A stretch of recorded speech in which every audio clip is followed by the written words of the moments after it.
Guys, this is Ash.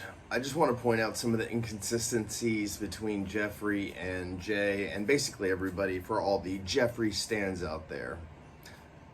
Here's a couple inconsistencies that maybe you'll rethink what you are saying and realize that you're hurting the victims and that the voices of the victims are small and the voices of the people who know the story are small, but a collective voice means a large, loud voice, and then we can see justice for some of these people. Okay, guys? So enjoy the video. Do you remember things that Davi Vanity did that would horrify you today? Oh, 100%. Oh, 100%. Oh, 100%. Well, I was there. All these people speculating and making things up, they were not there. I was on tour with these people, and we had, whether we were in a van, because when you're broke, and before we all kind of made it bigger, we were touring in vans, then RVs, and then tour buses at the end.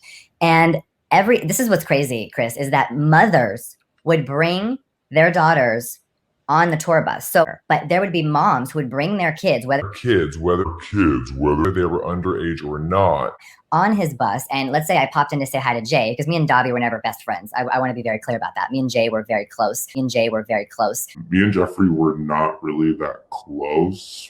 Things don't really seem to be adding up, do they? Me and Jeffree were not really that close. We just toured together and we would hang out like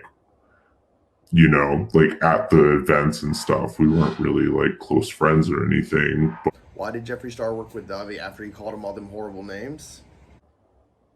The whole thing made no sense to me because Jeffree just like came back like nothing had ever happened. So I was like, okay, I guess just like water under the bridge, I guess. There's not enough water or enough bridges in the world for you to get me to work with somebody that I thought was a...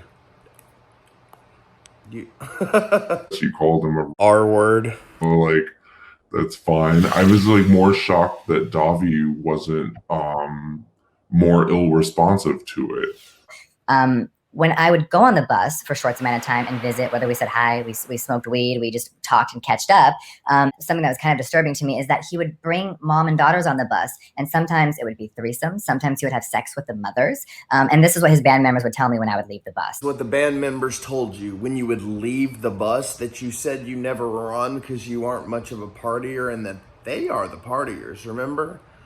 Bullshit. I think he knew more than what he has said.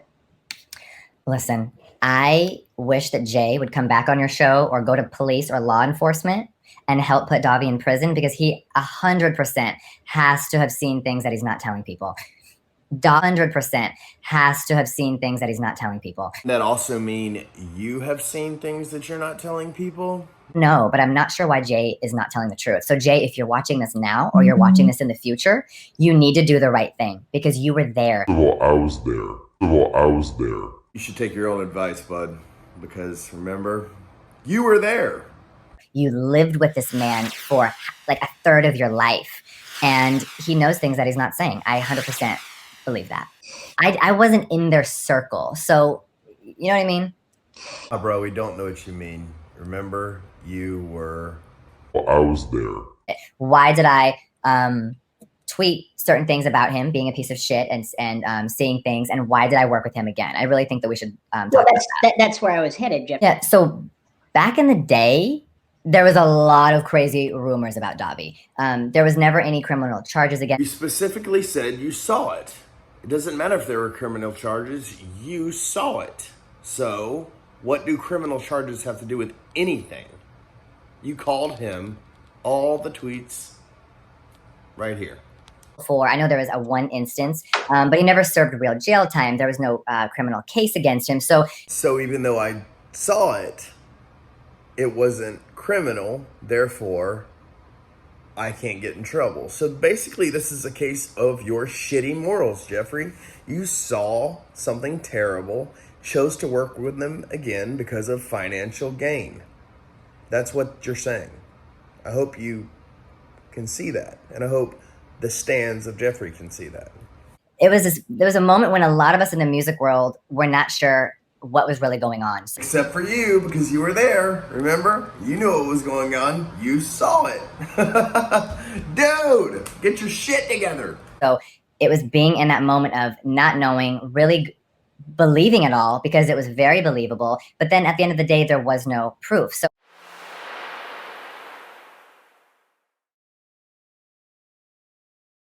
did I call him a child molester? Yes, because at the time I really believed it. I thought that what people were saying and the weird things that were behind the scenes going on, that they were all true. Guys, I want to thank you so much for watching this video. I had to make it kind of improperly and on the fly because I got a lot going on. So I just want to thank you guys for your support from the first video, and I'll